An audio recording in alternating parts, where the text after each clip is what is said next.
गुजरात में चुनावी दंगल चल रहा है। पार्टियों का एक दूसरे पर हल्ला बोल है। चुनावी शंखनाद कौन करेगा, यह बड़ा सवाल बना हुआ है।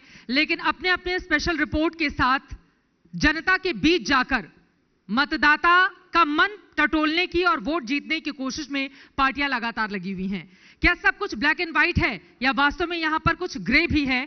चुनावी दस्तक कौन देगा जोरदार तरीके से, यह बड़ा सवाल बना हुआ है। आप दोनों का बहुत स्वागत करते हुए सबसे पहले मंत्री जी आपसे ही शुरुआत करते हुए, क्या है तैयारी आप लोगों की गुजरात को लेकर? देखिए, भारतीय जनता पार्टी हमेशा हर चुनाव को गंभीरता से लेता है और हर चुनाव की तैयारी पहले से कर देती है। जैसे कि अब ये चुनाव जैसे खत्म होगा, अगला चुनाव जब भी आएगा, हम जैसे ये चुनाव खत्म होगा उसके नेक्स्ट डे हमारी तैयारी हो जाएगी। चुनाव ही लड़ते रहेंगे, काम कब करेंगे? जनता तो ये सवाल पूछ रही है ना। मैं यही चीज को थोड़ा आपके सामने ये करना चाहता था, थोड़ा विस्तृत करना चाहता था कि हम जैसे चुनाव में जीतते हैं उसी दिन से हम वो सेवा कार्य शुरू करते हैं जो जनता के हित में होता है। तो जैसे ही हम आज तक जनता के हित में सेवा कार्य करते करते करीब 27 साल से गुजरात के हर चुनाव हम जीतते आ रहे हैं। वही हमारी सफलता का राज है कि जैसे ही हम चुनाव जीतते हैं उसी नेक्स्ट डे हम वो सेवा कार्य शुरू करते हैं। इस बार संचार स्थापित हो पा रहा है राज्य की जनता के साथ? बिल्कुल होगा, जबकि हमारा विभाग ही है और पूरे देश में आप जानते हैं कि अब आने वाले कुछ समय में 5G भी हो जाएगा। 5G भी हो जाएगा। सपने बहुत बड़े बड़े दिखा रहे हैं। मैं 5G वाले सवाल पर आऊंगी, लेकिन सर कांग्रेस का ये हाल क्यों है? क्या से क्या हो गए देखते देखते? 149 सीटें जीतने वाली कांग्रेस पार्टी, अभी ये क्या हाल बनाकर रखा हुआ है आप लोगों ने? कहीं भी टक्कर में बीजेपी के नजर आ रही है क्या कांग्रेस पार्टी गुजरात में? देखो, कांग्रेस मैं मानता हूं कि लोकशाही में मानती है। आपको पता है, हम कभी नहीं बताए कि हम 182 में के 182 लाएंगे। हम रियलिटी पे कहते हैं हम 125 प्लस लाएंगे। कैसे लाएंगे सर? कैसे लाएंगे? देखो, आप अभी देखो कि जब जब चुनाव आया, हर 5 साल का चुनाव का रिकॉर्ड देखेंगे तो हर बार कांग्रेस की सीट बढ़ी है, कभी कम नहीं हुई है। मोदी जी होने के बावजूद भी हमारी हर 5 साल में सीट बढ़ी हुई है। सवाल इतना है कि लास्ट टाइम हम थोड़े सीटों के लिए रह गए और मैं मानता हूं कि आज इस बार जिस तरह हमारा कार्यकर्ताओं को पता चल गया है कि भी 27 साल से हमारी सरकार नहीं है और कार्यकर्ता डटे हुए हैं और कार्यकर्ता का वर्क देखते हुए, हम बूथ में जाते हुए देखते, तो मुझे लगता है कि हम लोग निश्चित तौर पे इस बार 125 प्लस लाएंगे। कार्यकर्ताओं में जोश दिखाई क्यों नहीं देता है? आपके जो बड़े नेता हैं वो दूसरी ट्रैक पर रेस लगा रहे हैं, जहां पर कंपटीशन है। अगर उसको वो छोड़ देंगे तो फिर इनके लिए तो खुला मैदान है ना। वो राहुल गांधी कब आएंगे यहाँ पर? 22 तारीख को। इतनी देर क्यों लगा दी हुजूर? बीच में 2 बार आके गए, 3 बार आके गए। राहुल जी द्वारका में आए थे, दाहोद में आए थे, अहमदाबाद में आए थे, 3 बार आके गए। तो यहीं पर डेरा डाल लिया। अरे वो बात अलग थी, इस बार 3 बार आके गए। तो लाए ना 77 सीटें। सवाल ऐसा है कि अभी हमने जो इस बार कॉन्सेंट्रेट जो किया हुआ है, हमने हर बूथ को कॉन्सेंट्रेट किया है। हमने हमारी कमी देख ली है कि हमारा जो वोटिंग होता था, वो हमारा जो खुद का वोट था, वो वोट को हम वोटिंग नहीं करा पाते थे, उसके कारण हमारी जो सीटों कम आती थी। इस बार हम बताएंगे, हम कभी 182 नहीं बताएंगे, लेकिन 125 प्लस आएंगे। 125 प्लस आ रहा है 101%। वो 125 प्लस आ रहे हैं, फिर आप लोग कहां जाएंगे? देखिए, कांग्रेस की बात तो वही करेंगे, लेकिन देश की जनता जानती है कि कांग्रेस आज नेतृत्व विहीन है, संगठन विहीन है और आंतरिक लड़ाई में इतनी त्रस्त है कि कांग्रेस धीरे धीरे देश के एक तरीके से हर क्षेत्र से गायब हो रही। गुजरात में आप जानते हैं कि 27 साल से कांग्रेस सत्ता में नहीं है। इसका कारण मैंने जो बताया वो 3 कारण तो है ही, लेकिन गुजरात की जनता का मूड समझ पाना, गुजरात की जनता को कनेक्ट कर पाना, वो कांग्रेस के लिए बड़ी मुश्किल की बात है। वो भी तो आप ही के नेता थे, मूड समझकर चले गए 2019 में उधर। ठीक क्या है, सोच कर गए सर आप कांग्रेस में? देखो, मैं राजनीति में जब शुरुआत मैंने मेरी राजनीति की थी, तब भावनाओं से की थी। मुझे लगता था कि जिस भावना से मेरा पूरा युवा भारतीय जनता पार्टी जनसंघ में जो दिया, लेकिन एक के बाद मेरा अनुभव के आधार पे मुझे लगा कि ये सब ठीक नहीं चल रहा है।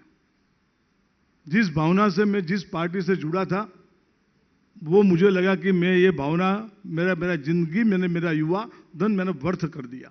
ये 2019 में आपको समझ में आया? पढ़न? आप यहाँ पर ट्रांसपोर्ट मिनिस्टर थे बीजेपी की थे सरकार में। मैं क्या नाम बोलता हूँ, मैं ट्रांसपोर्ट मिनिस्टर था, आईटी मिनिस्टर था, सब कुछ था। मैं स्टेट ट्रांसपोर्ट का अध्यक्ष भी था, 2 बार विधायक भी था। इसमें कोई ऐसी बात नहीं थी। सवाल इतना है कि हम लोग जिस भावना से आज जिस तरह की बातें किया जाती है, सब bluff, everything is bluffing. What you are doing. आप देश की हालत क्या बना के रखी है।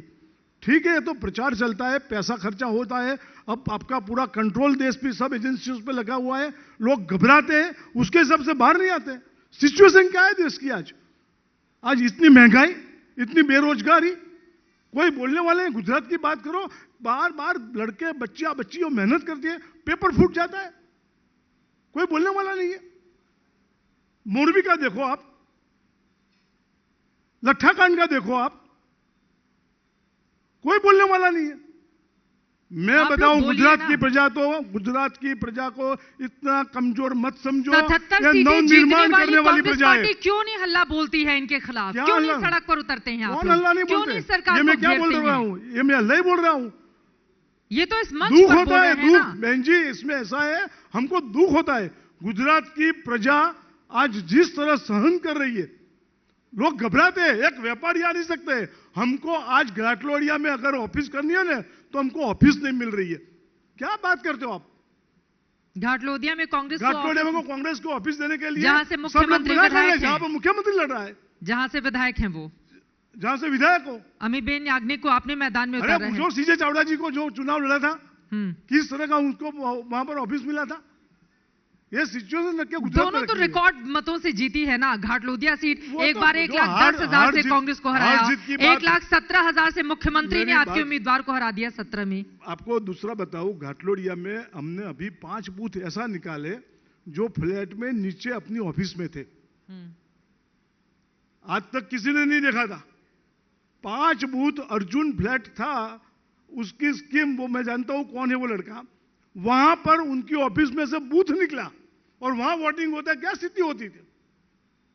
अभी अभी हमने जो बूथों का निकाला है, एलिस बीस में मानते हैं कि बहुत लीड आती है। ये लोग डर रहे हैं इसलिए ऑफिस आपको नहीं खोलने दे रहे हैं घाटलोदिया में। मैं किसी को ब्लेम नहीं करता हूं, लेकिन जो हो रहा है वो हकीकत में बता रहा हूं। देवू सिंह जी, डर रहे हैं आप लोग कांग्रेस पार्टी से? मैं तो ये समझता हूं कि कांग्रेस को अपनी ऑफिस भी लोग खोलने नहीं देते, इसका मतलब वो प्रचंड जन समर्थन है सीएम साहब को इस क्षेत्र में, कि जहां वो भाजपा के लिए हर लोग समर्पित है। वो चाहते हैं कि यहां किसी की जरूरत नहीं।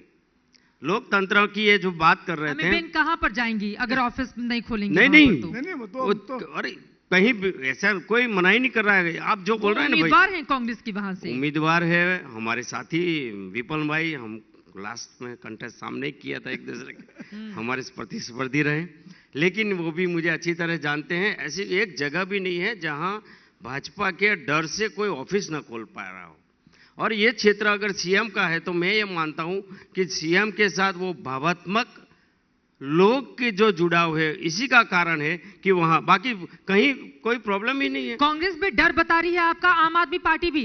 अरविंद केजरीवाल जो चुनावी मैदान में ताल ठोक रहे हैं, उनकी ओर से यह कहा जा रहा है कि दरअसल जब जनता के बीच जाओ, पूछो कौन जीतेगा, वो तुरंत जवाब देती है बीजेपी, लेकिन थोड़ी देर बातचीत करो तो वो कहती है हम तो डर की वजह से बोल रहे थे, वरना बीजेपी के लोग हमारी पिटाई कर देते। अंडर करंट है आम आदमी पार्टी का, लेकिन डर की वजह से लोग खुलकर इजहार करने से बचते हैं। आम आदमी पार्टी की विश्वसनीयता, आम आदमी पार्टी के लोग गुजरात की जनता को जिस तरीके से समझ रहे हैं, उसमें बहुत बड़ा अंतर है। गुजरात की जनता विश्वास और एक तरीके से भरोसा पर जब सरकार खरी उतरती है तो हर साल भाजपा को समर्थन करती आ रही है। गुजरात की जनता ने 27 साल तक एक ही पार्टी को समर्थन किया। इसका मतलब यह हुआ है कि भारतीय जनता पार्टी की सरकारों ने, भारतीय जनता पार्टी की संगठन में काम करने वाले हमारे कार्यकर्ताओं ने गुजरात की जनता का विश्वास प्राप्त किया है और उस विश्वास, उस जनता के भरोसे के आधार पर 27 साल से हम एक पॉलिटिकल स्टेबिलिटी, देखो किसी भी स्टेट का अगर डेवलपमेंट करना है तो पॉलिटिकल स्टेबिलिटी का भी आवश्यकता होता है और एडमिनिस्ट्रेटिवली भी वहाँ एक स्टेबिलिटी हो। आज गुजरात पूरे देश में अगर सर्वोच्च स्थान पर है, एक तरीके से ग्रोथ का इंजन बना है, तो उसमें पॉलिटिकल स्टेबिलिटी एक बहुत बड़ा अहम रोल निभाता है। आपको तो राजनीतिक स्थिरता दे दी, लेकिन महंगाई की जो मार जनता झेल रही है, आपको अंदाजा है सिलेंडर कितने रुपए में मिल रहा है? देखिए, आप लोग कितने परेशान हैं? देखिए, पहली बात तो मैं भी ये स्वीकार करता हूं, लेकिन ये महंगाई क्यों है? जब कोरोना की क्राइसिस हुआ, रशिया यूक्रेन का युद्ध हुआ, कुछ ऐसी जैसे फर्टिलाइजर का बाहर से आना, पेट्रोल आना, गैस आना, कुछ इंपोर्टेंट जो इंपोर्ट होती है कुछ चीज वस्तु, इसके साथ जो कास्केडिंग इफेक्ट आता है वो तो हर पूरे विश्व में है। आज हम ग्लोबल विलेज के जमाने में हैं, तो आप सरकार में है ना कि नहीं, तो महंगाई से राहत इसीलिए मैं दिलाएं। बता रहा हूं, बाकी देशों की जो डेवलप कंट्री की तुलना में भारत का जो इन्फ्लेशन रेट है वो बहुत कम है। आप अमेरिका, यूएस या डेवलप कंट्री के कंपेयर में देखेंगे तो भारत का जो महंगाई दर है वो बहुत कम है। और वो नहीं रहेगा महंगाई है, मैं ये नहीं बोल रहा हूं, महंगाई है। मैंने शुरू में पहला सेंटेंस ही बोला कि महंगाई से हम आंख बंद करके ये बोले कि महंगाई नहीं है, ऐसा नहीं है। लेकिन महंगाई क्यों है और इस महंगाई का हमने क्या उपाय किया है और दुनिया वो भी इस देश की जनता जानती है, गुजरात की जनता जानती है। सवाल इतना है कि क्रूड ऑयल का रेट इतना कम होने के बावजूद भी यहाँ पेट्रोल डीजल का रेट बढ़ता है, क्योंकि यहाँ पर जिस तरह का उन्होंने एक्साइज लगाया हुआ है और एक्साइज का पैसा जो गवर्नमेंट में जमा होता है, उसकी जो एडवर्टाइजमेंट जो होती है, जो हर पेट्रोल पंप पर जो फोटा लगता है, ये सब खर्चा जो होता है, तो प्रजा को जो करना है वो करे, लेकिन हमारी एडवर्टाइजमेंट होनी चाहिए, उसका पैसा उसमें खर्चा करना चाहिए। दूसरी बात, अगर आप देखो डॉलर की जो बात करते थे, क्या रेट हो गया रुपीस का, कौन चिंता करता है? पूरे देश में आज जो हालत इकोनॉमी की बना के रखती है, रात को एक सपना आया, शाम को बोल दिया कल नोटबंदी हो जाएगी, सपना आया जीएसटी हो जाएगा। अरे आज हमारे छोटे छोटे व्यापारियों को पूछो, आज गुजरात में नोटबंदी जीएसटी की बात कही, चुनाव भी तो हुए, जीत कर तो आए। अरे बहन जी, चुनाव जो एक बात अलग है, 16 में नोटबंदी होती है, जीएसटी लगता है 2019 से प्रचंड तरीके से जीतते हैं। चुनाव अब हर बात को चुनावी बात पे ले जाता हूँ। जनता तो चुनाव में ही मुहर लगाती है ना कि इसको कौन चाहिए। नहीं, ऐसी बात नहीं है। जनता को पता चला है लास्ट 27 साल में और लास्ट 5 साल में जो हमारे जो लोकसभा के चुनाव हुए, उसमें जिस तरह का चुनाव हुआ है, आपने सभी जगह के चुनाव का अगर आप इस तरह का देखो तो आपको पता चले कि क्या ये सही ढंग से लोकशाही के हिसाब से चुनाव करा रहे हैं। लोकशाही के हिसाब से चुनाव नहीं हो रहा है, चुनाव नहीं हो रहा है, लोग बोलते हैं। आज सभी जगह पे सभी राज्यों के लोग भी बता रहे हैं कि जिस तरह की स्थिति में आज जो चुनाव हो रहा है, जिस तरह कॉन्फिडेंस से बता रहे हैं कि हम 182 सीट लाएंगे, क्या बात है यार। 182 सीट का बोलने का भी कैसे आ सकता है? जिम्मेवार आदमी को 150 इन लोगों ने बोली, जिम्मेवार आदमी को कैसे वो आ सकता है 182 सीट आएगी? अब पिछली बार तो 150 बोल रहे थे, 99 ही आई थी ना। मैं वही बात कर रहा हूँ। तो पिछली बार वाला ठीक था ईवीएम मशीन, इस बार वाला मशीन की बात नहीं कर रहा हाँ। हूँ। देखो मशीन का उपयोग तो जो करता है वो करने दो, हमने ये सब ऊपर करके हम जानते हैं कि मशीन के लिए उसको जितना वोट मिलना मिले, लेकिन हमको प्रजा में जाके हमारा जो बूथ में कार्यकर्ता जाके हमारा वोट डलवा के हम बता देंगे कि आप चाहे मशीन का उपयोग करो या ना करो, लोकशाही को दबाने की कोशिश करो या ना करो, हमारा कार्यकर्ता इस बार चुनाव जिताएंगे ना। अच्छा खुद बताएं आप, यहाँ पर गृह मंत्री अमित शाह कितने लंबे समय से मौजूद हैं, गुजरात चुनाव के लिए रणनीति बना रहे हैं। प्रधानमंत्री अभी विदेश में है, लेकिन उसके बाद उनके ताबड़तोड़ दौरे हैं यहाँ पर। उसके पहले भी कई बार योजनाओं के शिलान्यास उद्घाटन के लिए वो आ चुके। आपके नेता अगर नदारद रहेंगे, मैं 2017 का चुनाव कवर करने आई थी, मुझे याद है जो प्रेस कॉन्फ्रेंस भी हुई थी कि राहुल गांधी जनेऊधारी ब्राह्मण हैं, मंदिर मंदिर वो घूम रहे थे, एक अलग तरह का करंट दिख रहा था, क्योंकि 2016 में पाटीदार आंदोलन हुआ था, उसका फायदा आपको मिलता हुआ नजर आ रहा था, 77 सीटों में दिखा। इस बार लेकिन आपके नेता नदारद हैं, बड़े बड़े चेहरे बीजेपी में शामिल हो चुके हैं, आपके 20 विधायकों ने इनका दामन थाम लिया है। आप लोगों को अंदाजा है आपके जमीन के पैर के नीचे से जमीन खिसक रही है। देखो, आप लोगों ने गलतफहमी तो नहीं पाल के रखी हुई है। आप जिस तरह मानते हो हमारा कंपैरेटिवली मार्केटिंग कम है और हम इतना उन लोगों जैसा पैसा एडवर्टाइजमेंट में खर्चा नहीं कर सकते। बड़े नेताओं के आने में पैसा खर्चा कहाँ है? हमारा जो आज जो हो रहा है ना, हमारा गुजरात में चुनाव है, महाराष्ट्र में, केरल में है, तमिलनाडु में, आप खुद बताएं ना। मैं बता रहा हूं आपको, 4 महीने से हमारा एक असेंबली सीट पर एक पोलिंग स्टेशन के जो बूथ है उसके ऊपर हमारे कार्यकर्ता या लीडर आए हुए डटे हुए हैं। मैं बताऊं आपको, दूसरा मैं बताऊं कि आप जो कहे हमारी यूथ की रैली आपने देखी होंगी, हमारा कन्वेंशन 2 सम्मेलन जो द्वारका में हुआ था, दाहोद में हुआ था, अहमदाबाद में हुआ था, वही उसकी संख्या सरकारी सहयोग किस तरह का नहीं, खुद हमारा कार्यकर्ता अपने पैसों से वो सब कार्यक्रम में आए। मैं तीसरा बताऊं आपको, आज भी जिस तरह हमारी जो 5 यात्रा हुई, उनकी जो गौरव यात्रा निकली थी, उससे बहुत अच्छी, कोई गवर्नमेंट मशीनरी का उपयोग नहीं, उसके बावजूद भी आज गुजरात में हमारी जो यात्रा वो चली है, मैं मानता हूं इस बार गुजरात का मूड अलग है।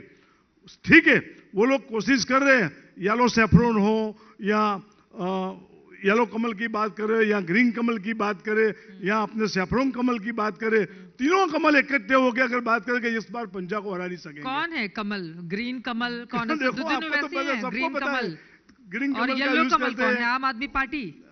आप खोल के बताइए ना, आप क्या कहना चाह रहे हैं? येलो कलर जो यूज करते हैं वो आम आदमी पार्टी है। हाँ, ग्रीन कलर जो यूज करते हैं वो ओवैसी की पार्टी हो गई, और इनका सैफरन तो है ही। हाँ, आप सबको पार्टी कह रही है। देखो एक कैंडिडेट को अगर आप देखोगे, एक कैंडिडेट को, जो कैंडिडेट जो चुना जाता है जिस पार्टी से, वो कांग्रेस में से लाए और कांग्रेस को कैसे किस तरह नुकसान करे, उसी हिसाब से उनकी चुनौती होती है, उसी हिसाब से उसको टिकट बांटी जाती है। ठीक है, आम आदमी पार्टी कह रही है कि कांग्रेस पार्टी को वोट देने का मतलब यह होगा कि बीजेपी को ही वोट करना, क्योंकि आपके फिर विधायक चुने जाएंगे, लौट कर इधर चले आएंगे। मैं आऊंगी सवाल के साथ। उसमें तो मैं एक बात बता दूं, उसमें तो दोनों की कंपटीशन चलती है।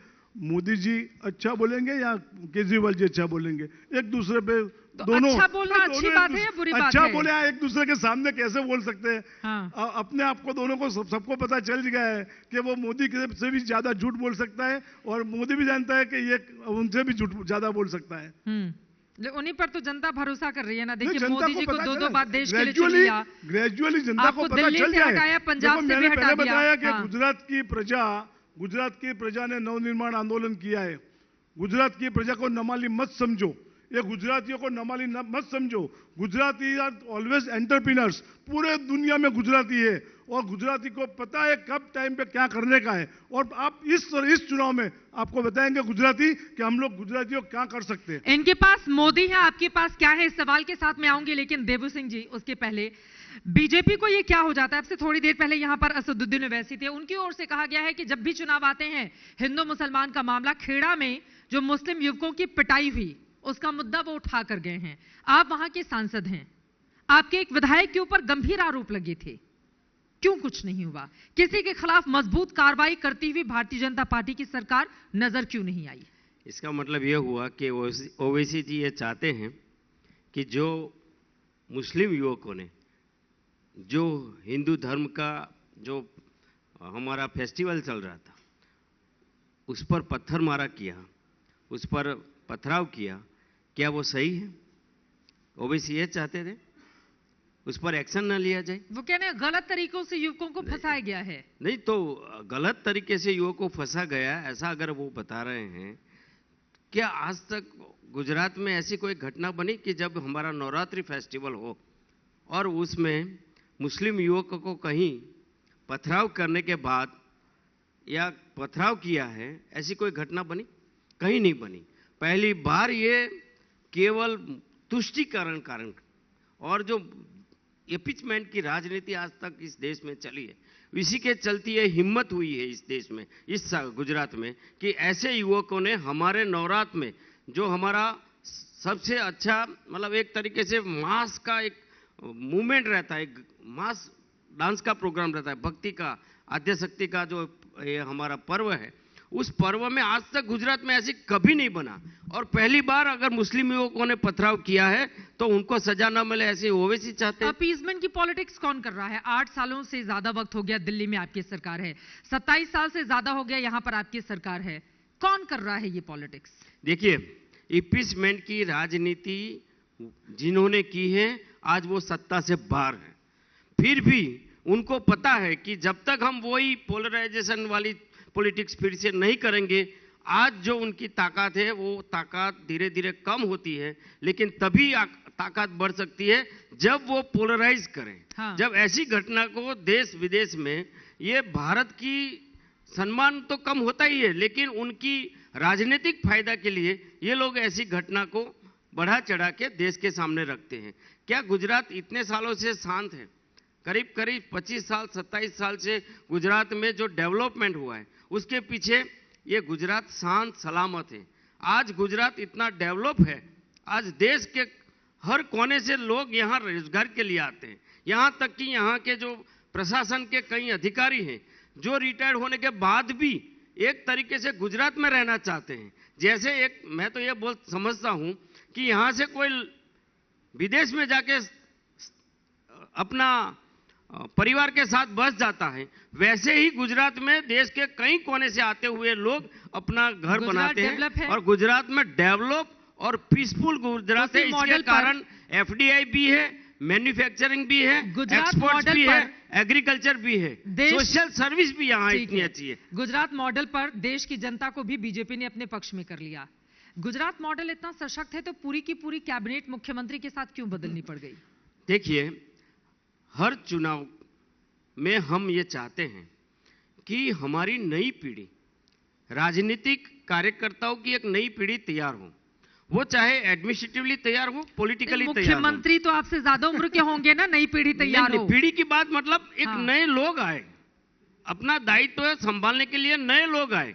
हमेशा ये पार्टी का, ये हमेशा, आज की ये चुनाव की समय की बात नहीं कर रहा हूं, हर चुनाव में आपने देखा होगा तो करीब करीब 25 से 30% नए चेहरे इलेक्ट भी होते हैं और नए चेहरों को चुनाव के दौरान टिकट दिया जाता है ना नए चेहरों को। पूरी की पूरी सरकार थोड़ी ना बदल दी जाती है। सरकार भी बदलती, सरकार का चेहरा इतिहास में पहली बार ऐसा हुआ है जब टॉप टू बॉटम पूरी की पूरी सरकार बदल दी गई। नहीं, ये पहली बार हुआ है, मैं मानता हूं, लेकिन इसलिए हुआ, लोगों ने काम नहीं किया। इसीलिए हुआ कि यही कार्यकर्ताओं को हम आने वाले समय में पूरे जो नई पीढ़ी है उनको ये गुजरात का जो अपेक्षा है, बार बार आप कह रहे हैं नई पीढ़ी। मुख्यमंत्री की उम्र कितनी है? नई पीढ़ी नई पीढ़ी मतलब आप एज के हिसाब से मुख्यमंत्री की ही बात करेंगे ना, सबसे बड़ा चेहरा तो वही है। मुख्यमंत्री तो है ही ना। तो नई पीढ़ी कितनी उम्र के हैं मुख्यमंत्री? नई पीढ़ी की बात नहीं है, उम्र बताइए ना उनकी। नई की बात नहीं है। मैं जो बोलता हूँ, नए कार्यकर्ता को अपना दायित्व समझने के लिए, दायित्व निभाने के लिए एक तरीके से, अगर आप नई पीढ़ी ये बता रहे हैं कि पहली बार वो विधायकी लड़े और जीते, उनको मुख्यमंत्री बना दिया गया,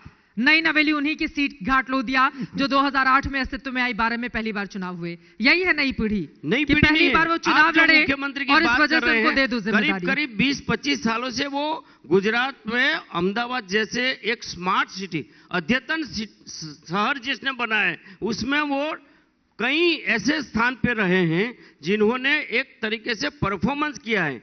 आप उनको एमएलए ना देखिए, उनका पुराना अगर कैरियर देखेंगे तो इसका मतलब यही हुआ ना कि विजय रूपाणी जी ने परफॉर्म नहीं किया। रूपाणी जी ने परफॉर्म नहीं किया, रूपाणी जी ने 5 साल बना दिया मुख्यमंत्री। रूपाणी जी ने ये 5 साल किया, फंस जाएंगे सर। नहीं, 5 साल भी किया ना रूपाणी जी ने। रूपाणी जी ने 5 साल पूरा क्यों हटा दिया उनको? नहीं, रूपाणी जी ने 5 साल काम किया। चेहरा नजर आता है उनका। रूपाणी जी ने भी अब तो चुनाव भी नहीं लड़े, पहले कह दिया नहीं लड़ूंगा। नहीं, वो तो ऐसा है। नितिन भाई पटेल को भी आप लोगों ने किनारे कर दिया। ऐसा है, मैंने जैसे बोला कि अब सबको फोन करके आप लोगों ने कह दिया होगा कि खुद ही से बता दो कि टिकट नहीं चाहिए। नहीं, वो स्वयं बोले कि हम नई पीढ़ी को तैयार करना चाहते हैं। कौन बोलेगा स्वयं तैयार से? करें नई पीढ़ी को। कौन सा ऐसा नेता होता है जो खुद से चुनाव नहीं लड़ने जाए? नहीं होता है, ये भाजपा में शाम का वक्त है। भाजपा में होगा, मैं शाम के वक्त बोलता हूँ। हमारी जो मुख्यमंत्री थी आदरणीय आनंदीबेन पटेल जी, तब उन्होंने लिख कर दिया था कि मैं 75 साल की हूँ, हमारी पार्टी ये चाहती है कि 75 साल के बाद नए कार्यकर्ता आए। तो 75 साल था ना रूपाणी जी के साथ, तो 75 साल वाली बात नहीं थी। तो उनका निर्णय है, रूपाणी जी का निर्णय है। मतलब आप लोगों ने कुर्सी से भी हटाया और चुनाव से भी हटाया? नहीं, वो रूपाणी जी का निर्णय है कि वो लड़ना नहीं चाहते। उनका खुद का निर्णय कैसे हो सकता है? नहीं, उन्होंने बताया। आप बताइए, पुराने सिपा सालार रहे हैं आप, अंदर की बातें विमल शाह जी आपको पता होंगी। सवाल इतना है कि अब डबल इंजन की जो बात कर रहे हैं ना, उनका इंजन ही बंद हो गया एक। इसी हिसाब से पूरा मंत्रिमंडल चेंज हो गया, पूरे मंत्रिमंडल को टिकट भी नहीं दिया। अब ये मशीन इंजन चलाने के लिए वो बहुत कोशिश कर रहे हैं। मोदी जी हर 10 दिन में 3 बार आते हैं। लेकिन सर हमारे उनका अमित एक शाह इंजन जी, तो ऐसा काम हमारे करता है अमित ना कि शाह आप जी भी लोगों यहाँ को पर उड़ा ले रहते जाता हैं। है। उनका एक इंजन तो ऐसा काम करता है कि कांग्रेस को उड़ा ले जाता है। नहीं, सवाल इतना है कि आपको पता है कि 2 इंजन क्यों रखना पड़ता है? एक इंजन अगर बंद होता है तो वोट तो एक ही इंजन के दूसरा नाम पे इंजन मांगते काम हैं आता ना ये है। लोग। दूसरा वोट तो इंजन मोदी काम के नाम पर मांगते हैं। नहीं, सवाल ऐसा है कि अब भी पता चल गया है, मोदी जी हमारे गुजरात के हैं, सबको पता है कि मोदी जी शाह जी दोनों गुजरात के हैं, तो गुजरातियों तो स्वाभाविक तौर से कि हमारा प्रधानमंत्री, हमारा होम मिनिस्टर है। सवाल इतना है, उसके होने के बावजूद भी गुजरात को जिस तरह का नुकसान हो रहा है, गुजरातियों को जिस तरह का नुकसान हो रहा है, गुजरात में आज जो स्थिति हुई है, गुजरात में उन्होंने जो बताया था कि आज भी नर्मदा योजना की इतनी बड़ी बात होने के बावजूद भी आज नर्मदा कैनाल जो गांव-गांव तक पहुंचने की बात थी, आज नहीं हो रही है। जो पानी का आज भी सिचुएशन, पानी का सिचुएशन, हर घर जल जो नया स्लोगन लेके आए, लेकिन आज मेरे साथ आओ गांव में, मैं बताऊं आपको क्या स्थिति है। आज जो स्वच्छता के बारे में अब जो करोड़ों रुपए का एडवर्टाइजमेंट का पैसा खर्चा करने के बाद, आओ मेरे साथ। अभी इतनी सारी कमियां आप गिना रहे हैं, उसके बावजूद विकल्प क्यों नहीं मानती है गुजरात की जनता? हम तो मानते हैं, आएंगे बताएंगे आपको सर। आएंगे, कब आएगा शुभ मुहूर्त, कब आएगा कांग्रेस पार्टी का? 8 तारीख को। कांग्रेस के तो अच्छे दिन आ ही नहीं रहे हैं गुजरात में। 8 तारीख को जब परिणाम आएगा तब पता चल जाएगा कि गुजरात की जनता जाग गई है, अब 24 की तरह इंतजार कर रही है। सर, आपके हार्दिक पटेल इधर चले आते हैं, व्यक्तिगत आपके अल्पेश ठाकोर इधर चले आते हैं। ऐसे 20 कांग्रेस के नेताओं की फहरिस्त है, जो बड़े नेता जिन्होंने अपने दम पर चुनाव जीता, वो अब बीजेपी के लिए वोट मांग रहे हैं। जी, अल्पेश ठाकोर जी एक बार चुनाव हार गए, आपको पता है, उपचुनाव बाई इलेक्शन में चुनाव हार गए हारे। थे। जी, हाँ। और इस बार की स्थिति में भी देखो, हार्दिक पटेल भी आने वाले हैं। हाँ। और ये अल्पेश ठाकोर भी आने वाले। जो नेता को हमारे लेके गए थे, वो सब धीरे धीरे किसी को तो टिकट नहीं दिया, बाकी के लोग हार जाएंगे। आपके युवा चेहरे खिसकते जा रहे हैं ना बीजेपी में। देखिए, ये तो कह रहे हैं कि हम नई पीढ़ी को तैयार कर रहे हैं, नए चेहरों को मौका दे रहे हैं। तो क्या है, आपके ये युवा चेहरे हैं। मैं भारतीय जनता भाजपा के कार्यकर्ता को जानता हूं, बेचारा आज जिस तरह का मेहनत कर के अपनी पार्टी या अपने एरिया को डेवलप करते हैं, कांग्रेस में से एमएलए आ जाते, उसको टिकट दिया जाता है। आज मेरे एरिया में हमारे जो अध्यक्ष है उसको ले गए भाजपा में, आज कपड़वन से टिकट दे दी। बीजेपी के लिए अभी भी दिल धड़कता है आपका? क्या उसमें देखो आप, अभी पता चलेगा। हाँ। मैं मानता हूं आज एक भी भाजपा के नेता जिसको साइड किया हुआ है, एक भी भाजपा का कार्यकर्ता जिसको पता है कि भाई हमने इतने साल यहाँ पर काम किया है, उसके बावजूद भी कांग्रेस के लोगों को लाके रख दिया है। कांग्रेस मुक्त भारत बना रहे थे आप, क्या होने वाला है? गुजरात युक्त कांग्रेस बनाने जा रहे हैं। चुन युक्त अपने कार्यकर्ताओं को किनारे करके कांग्रेस से आए हुए तमाम नेताओं को टिकट देंगे, तो क्या गुस्सा नहीं आएगा आपके कार्यकर्ताओं को? और फिर कमलम के बाहर अगर हंगामा किया जा रहा है बीजेपी के कार्यकर्ताओं की ओर से, तो क्या गलत किया जा रहा है? देखिए, एकाध घटना को छोड़ के इस बार कहीं भी ऐसा कोई हल्ला नहीं हुआ है जो आप बता रही है बीजेपी कार्यकर्ता में। और रही बात कांग्रेस को छोड़ने की, तो वो कांग्रेस को चिंता करनी चाहिए। और हम लोग जो राष्ट्रहित में, समाज हित में जिनको काम करना है, उन लोगों को हमेशा हमने स्वीकार किया है और हमने हमारी नीति रीति के हिसाब से उनका मोल्डिंग भी किया है और उस मोल्डिंग के बाद उनसे काम भी लिया है और समाज जीवन में उनको अच्छा लीडर की तरह प्रस्तावित किया है। और कांग्रेस को यह सोचना चाहिए, आत्ममंथन करना चाहिए कि ऐसी क्या बात है कि हमारे चुने हुए लीडर भाजपा में क्यों चले जाते हैं। ये कांग्रेस को सोचना चाहिए। इसमें सवाल उनका बड़ा अच्छी बात है, जीतते हैं लेकिन मैं बताऊं आता है बीजेपी धांगध्रा के हमारे एमएलए को करप्शन का उन्होंने केस किया, केस करके उनको जेल में डाल दिया। उसके ऊपर केस किया, उसके बाद उसके पास रेजिग्नेशन करवा दिया। रेजिग्नेशन करवाने के बाद उसको बीजेपी में ले लिया, बीजेपी में लेके उसको एमएलए बना दिया। क्या यही राजनीति है? कौन नहीं जानता है ये राजनीति? कौन नहीं जाता है वो लालच वाली राजनीति, दबाने वाली राजनीति? आज हम वो भावेश कटारा वो गए, हमने तो पहले से चुनाव में फिर तो सर ये आपसे भी पूछा जाएगा ना कि कांग्रेस ने आपको क्या दे दिया कि आप बीजेपी से उधर चले गए? क्या जी? प्लीज फिर तो आपको क्या दिया? फिर तो आपसे भी पूछा जाएगा ना कि कांग्रेस पार्टी ने आपको क्या दे दिया कि आपने बीजेपी छोड़कर कांग्रेस का हाथ पकड़ लिया? आप एज एन इंडिविजुअल मुझे आप नहीं, इंडिविजुअल नहीं पूछ रही हूँ, बस ये एक नेता के तौर पर। मैं नेता के अगर बीजेपी को वो लोग बुलाकर कुछ दे रहे हैं तो कांग्रेस बुलाकर आपको क्या दे रही है? नहीं, मैं वही बता रहा हूँ।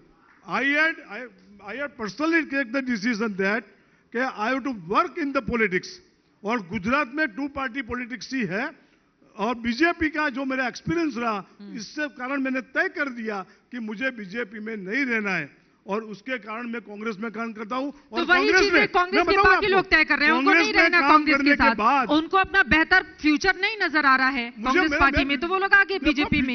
देखो, राजनीति में अकेला फ्यूचर, मैं राजनीति को क्या कभी भी चांस वाली बात नहीं मानता हूं।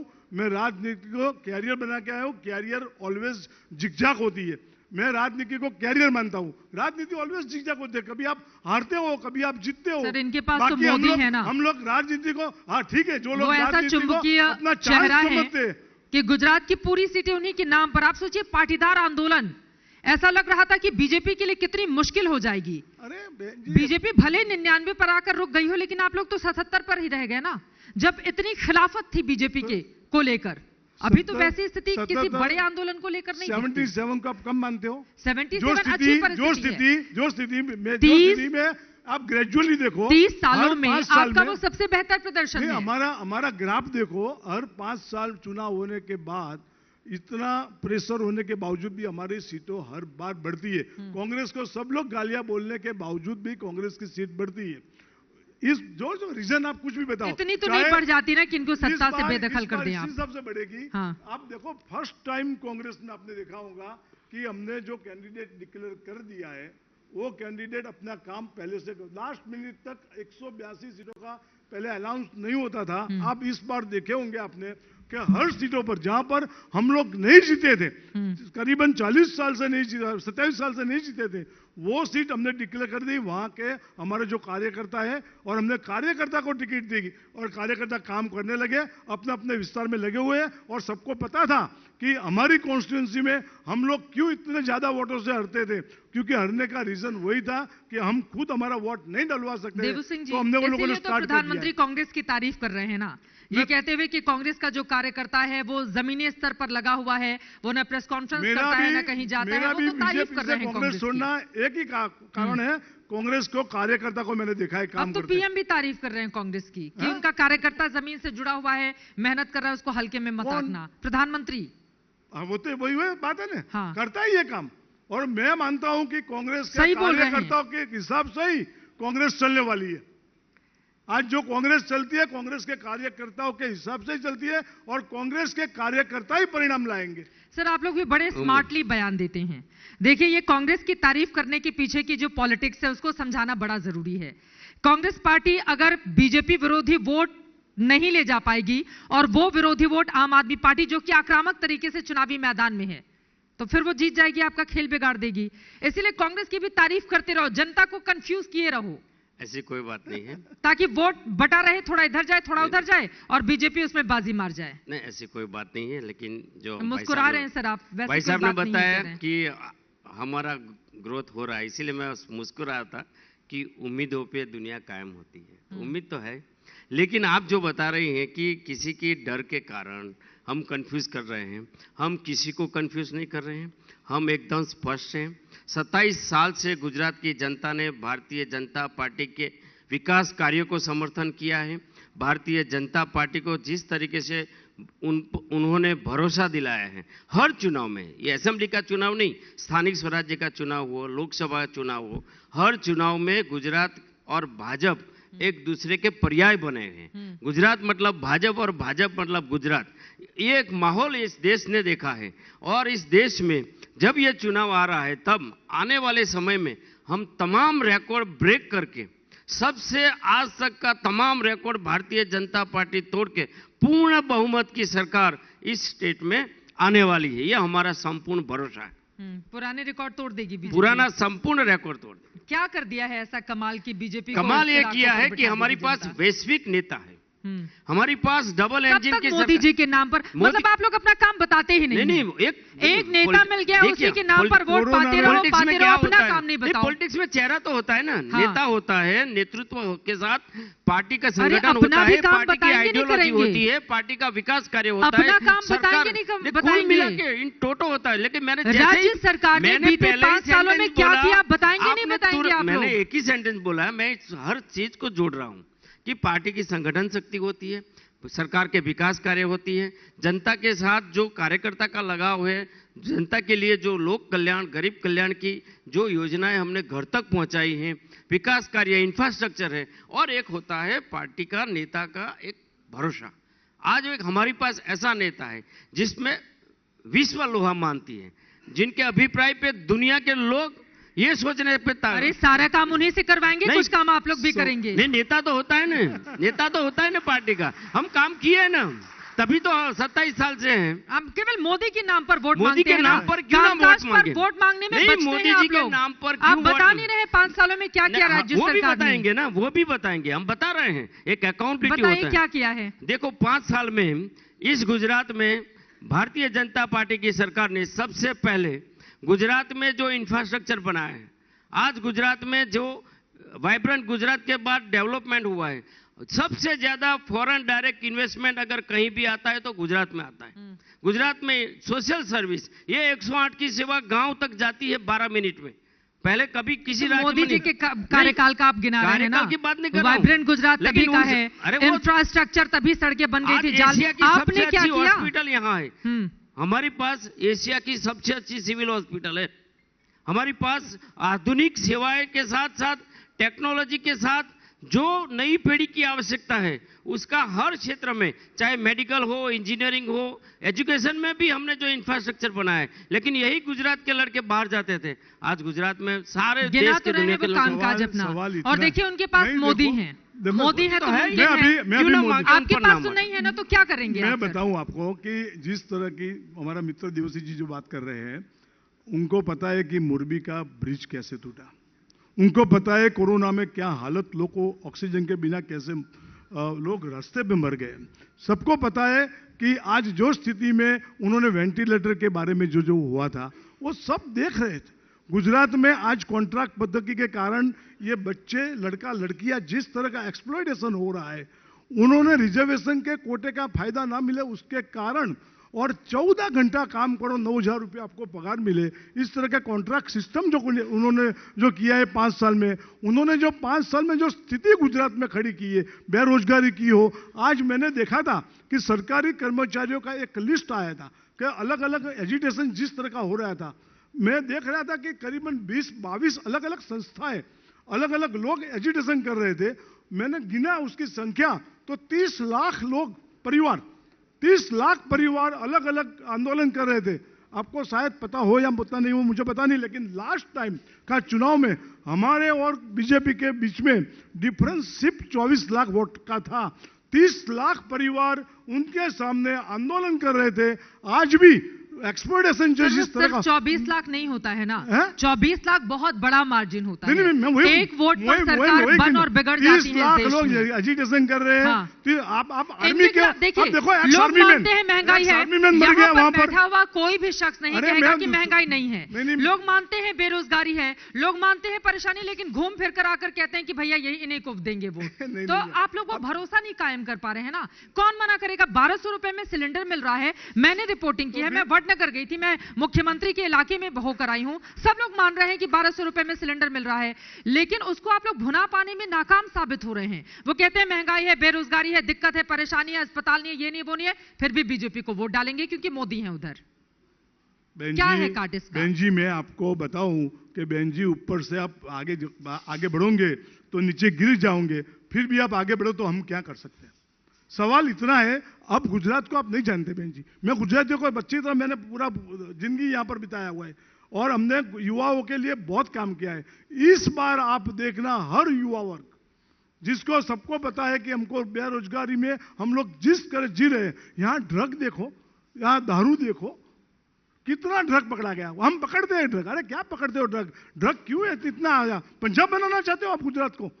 गुजरात हर्ष की प्रजा संघवी को आए पता हुए चलता थे, है। गृह मंत्री गुजरात के। अरे वो इसी मंच पर आज वो सुबह सबको मेरे देखना साथ चाहिए। इंटरव्यू में कहकर गए हैं कि अरे ड्रग्स पकड़ना तो हमारी कामयाबी है ना, जो ड्रग्स का उपभोग कर रहे हैं आप उन पर सवाल पूछेंगे या फिर जो ड्रग्स को पकड़कर देश के सामने ला रहे हैं कि हमने पकड़ा?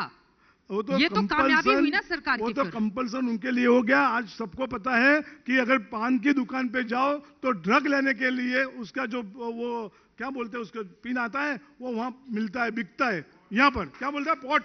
हाँ, वो पॉट वहां पर मिलता है। पूछो किसी को भी, आज कोई भी पान के गले पे जाओ, आप पॉट मांगो तो पॉट मिलता है। ये गुजरात है। आप किसी भी तरह का दारू चाहिए आपको तो पूरे गुजरात में कहीं भी जाओ, कई बड़े लोगों के वहां मिलते हैं। ड्रग्स को पकड़ना नहीं चाहिए, उनका हम कहना नहीं है। पकड़ना कहना है, चाहिए, लेकिन बच्चे को जिस तरह स्थिति गुजरात में की है, कॉलेजों में, स्कूलों में जिस तरह का ड्रग्स वितरण हो रहा है, आप पकड़ दो किसको? पेंडलर को पकड़ दो, जो छोटा छोटा काम को उसको पकड़ दो। एक भी आदमी बड़ा बताओ जो ड्रग एक्चुअली यहाँ पर लाता है, एक भी आदमी नहीं पकड़ा गया। जवाब दीजिए। ड्रग्स के बड़े-बड़े कारोबारी को पकड़ा है। और पहले जो था इसमें पूरे देश में जिस तरीके से ये एंटी ड्रग्स एक्टिविटी जो हमारे देश में जो विभाग बनाया है, जो कुल मिला के पुलिस में एक तरीके से जो समन्वय हुआ है हर क्षेत्र में काम करने वाली पुलिस के साथ, और इसी के कारण ही आज जो बाहर से जो ड्रग्स आता था वो ज्यादा मात्रा में पकड़ा जाता है। और ये पकड़ना इतना काबिल नहीं। उनका कहना है कि एंड तक वो है, वो पहली बार इस देश में हो रहा है हमारी गृह विभाग की सजगता के कारण कि ड्रग्स का कारोबार इस देश में बंद हुआ है। जिस तरीके से 8 साल पहले इस देश में जो ड्रग्स आता था, जो व्यापार होता था, यहाँ तक की जो एक्टिविटी होती थी, वो सारी एक्टिविटी आज बंद हुई है। इसका कारण है हमारी चलते चलते आखिरी एक सवाल आप दोनों से मैं ले लेती हूँ। बीजेपी के तमाम नेता ये कहते हैं कि दरअसल गुजरात कांग्रेस ने राहुल गांधी को अभी दूर रखा है क्योंकि उनके आ जाने पर गुजरात में जो भी कांग्रेस की सीटें आने वाली होंगी वो कम हो जाएंगी। वो आप पर तंज कसते हैं। आज राहुल गांधी जो काम कर रहा है ना, वो इतिहास बताएंगा।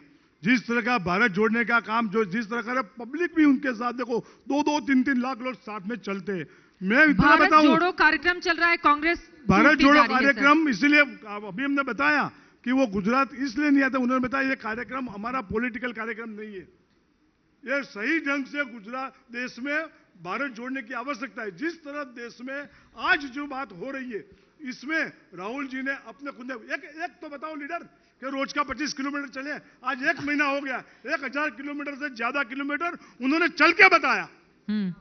आज देखो जिस तरह की अपने आप उन्होंने आज जिस परिवार ने अपने पति को खोया है, जिस परिवार ने उसको दादी को खोया है, जिस परिवार पूरा आज देश के लिए लड़ रहा है, और आप बता रहे हो राहुल गांधी और सोनिया गांधी की बात हो रही है। मैं बता रहा हूं कि भारत जोड़ने के लिए आज जिस तरह की कोशिश राहुल गांधी ने की है, राहुल गांधी को पप्पू कहने वाले की आज कोई बात नहीं रही है। खुद बोल रहे आज जो बोल रहे थे राहुल गांधी के बारे में वो सबको पता चल गया राहुल गांधी क्या चीज है। राहुल गांधी क्या चीज है ये देव को पता चल गया। देवू सिंह जी, एक तो वो उन्होंने 25 किलोमीटर की बात की एक सेंटेंस में। हमारे यहाँ द्वारिका, अंबाजी, सोमनाथ, ये कभी कभी देवी माँ के बाबागढ़ के मंदिर जो लोग जाते हैं ना, पर डे 50 किलोमीटर 35 किलोमीटर चलते हैं। उससे नेता नहीं बन जाते हैं केवल 25 किलोमीटर चलने की एक बात। दूसरी बात आपने, हाँ, दूसरी बात का मेरा सवाल था। आप लोग मजे ले लेते हैं एक दूसरे के नेताओं के बारे में, लेकिन अब चूंकि आप संचार राज्य मंत्री हैं, इस वजह से 5G की सेवा, 4G तो ठीक से काम करता नहीं है, बिल्कुल। और 5G का आप इतना बड़ा मतलब वो दिखा रहे हैं, है ना सर? देख लीजिए। देखिए ये एकदम वास्तविक बात है। लेकिन हमने क्या 2 साल पहले जब कोरोना क्राइसिस हुआ और हमारे श्रद्धेय प्रधानमंत्री जी ने यह बताया कि हम आत्मनिर्भर भारत बनाएंगे। इस देश में करीब 40,000 50,000 करोड़ का आयात होता था। हमने इंडिजिनस इक्विपमेंट बनाने के लिए आग्रह किया और इसी के कारण ही 4G लेट हुआ है, और इसी के चलते ही हमने हाल ही में एक पैकेज भी दिया है जो 4G का कनेक्शन ठीक ढंग से काम करेगा ना, कहीं भी जाओ। हमने संकल्प किया है, हाँ। इस देश के हर कोने में 4G भी जाएगा और कुछ ही आने वाले समय में 5G भी जाएगा। और 4G इंडिजिनस होने के कारण थोड़ा लेट हुआ है, लेकिन ये हमारा आत्मनिर्भर भारत का संकल्प रहा है, क्योंकि हम सारी इंपोर्ट करते तो हमारी इकोनॉमी को ही नुकसान होता था। आज विश्व में तीसरे नंबर पे अगर हमारी इकोनॉमी है, इसका कारण है देश के यशस्वी प्रधानमंत्री मोदी जी के विजन के कारण। हर क्षेत्र में उन्होंने जो हमें मार्गदर्शन किया है, उसी के कारण ही आज हम विश्व की तीसरे नंबर की इकोनॉमी बनने जा रहे हैं। तीसरे नंबर के बनने जा रहे हैं। अभी 5वें पर हैं। अभी 5, वो 11 पे छोड़ के गए थे। ठीक है। 10 साल पहले ये लोग 11 पे छोड़कर गए थे। हम आपको मुस्कुराने का कहा। बावजूद क्राइसिस, 2 साल कोरोना की क्राइसिस के बावजूद भी आज हम 5वें में हैं, तीसरे पे जा रहे हैं। यही लीडरशिप का फर्क होता है। चलिए, बहुत शुक्रिया आप दोनों मेहमानों का हमारे साथ पंचायत आज तक गुजरात के इस मंच पर शामिल होने के लिए। देखिए, बहस भी आपने देखी, लेकिन दोनों के दावे में कितना दम है, इसके लिए 8 तारीख तक का इंतजार करना होगा। कांग्रेस, बीजेपी या फिर कोई और, देखना रहेगा महत्वपूर्ण। बहुत शुक्रिया, बहुत धन्यवाद सर।